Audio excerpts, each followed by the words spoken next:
tax, the fire hoses. So what do you want to do with it? I want to sell it. All right. And did you have a dollar figure? Yes, sir. What's that? Hey guys, what's up? And welcome back to Film Trendings. In today's video, we're going to be looking at Pawn Stars Couldn't Stand the Customers. And without any further ado, let's jump right into the video. Number 10. Stolen Gold Coins. A woman once came to the pawn shop looking to sell some gold coins and got $12,375 for them. It was then discovered that the woman had actually stolen her uncle's gold coins and sold them to the pawn shop, but the shop had already melted them and they were protected by the law in doing so, and the woman's poor uncle would get none of his money back as it was a legitimate sale. Number 9. Stolen Diamond Earrings. In one episode, a very articulate and well-dressed man came into the pawn shop to sell diamond earrings. Nothing seemed sketchy, and the man answered all of Rick's questions correctly and even had a receipt. Rick bought the earrings for $40,000. It was later found out that the diamonds were actually stolen when the police came to recover it. Even though the thief got arrested, Rick's $40,000 still went down the drain. Guy in a suit comes in the pawn shop, got a big set of diamond earrings. Number 8. Fake San Francisco jersey. Corey paid $21 grand for an inauthentic San Francisco jersey, which the seller, who didn't have any evidence of authenticity, said was worn by Willie Mays. It turned out that the jersey was fake and was then put on the auction for $19,000 and had a minimum value of only $2,000 to $3,000. The bases he stole, game-winning catches, all kinds of stuff. Which I'm sure he did in this uniform. Number 7. Fake Rolex watches. Corey spent $4 grand on 6 Rolex watches which he believed to be real and of high value, but which were in fact fake. This happened when Corey first started working night shifts at the store and was still pretty inexperienced, so as of now, he probably knows how to handle business. So I only spent about $4 grand on the 6 fake Rolexes. Number 6. $20 bill from DB Cooper Hijacking.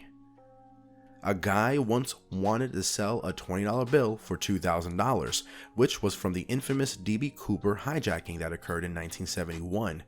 The identity of the person who committed hijacking was never discovered, and this was one of the most flashy robberies in history. It was very interesting that an item like this appeared on the show. In the end, Rick bought it for $1,600. I have a piece of a $20 bill. It is a piece of a $20 bill from the DB Cooper hijacking. Number 5. Fake Gibson Mandolin. When Chum-Lee was the one behind the counter, a guy came into the shop with a Gibson Mandolin guitar, which he said he got from a yard sale and was bought by Chum-Lee for $1,500. Unfortunately, the guitar was fake and worth only about $100. It's in great condition. You can see the craftsmanship on it is phenomenal. Yeah, that's the one thing about these. Number 4. Kenny Boom Smith. Kenny Smith was an infamous counterfeit fraud.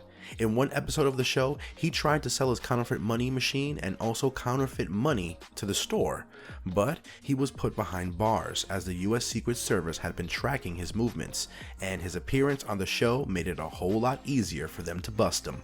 Number 3. Lucky Luciano Pendant.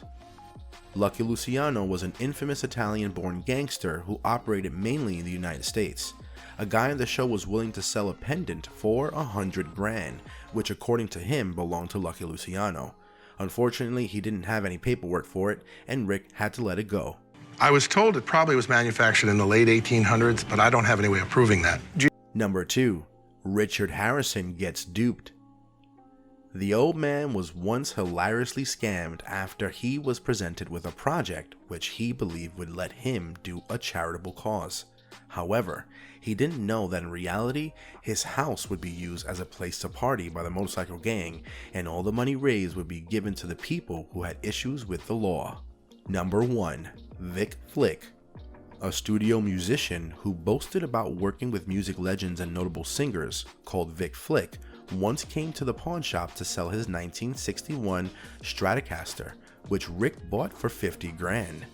Rick later found out that Vic was not as impressive as he said he was and had to sell the guitar for just 20 grand. I've worked on records with Nancy Sinatra and Petula Clark. Pawn Stars does encounter a great deal of people, and criminals aren't an exception, and you actually never know what's going to walk through the doors of the gold and silver pawn shop. These were some of the times when Pawn Stars encountered hardcore criminals. And that brings us to the end of the video. We really hope you enjoyed it. Hit like and don't forget to subscribe if you haven't already.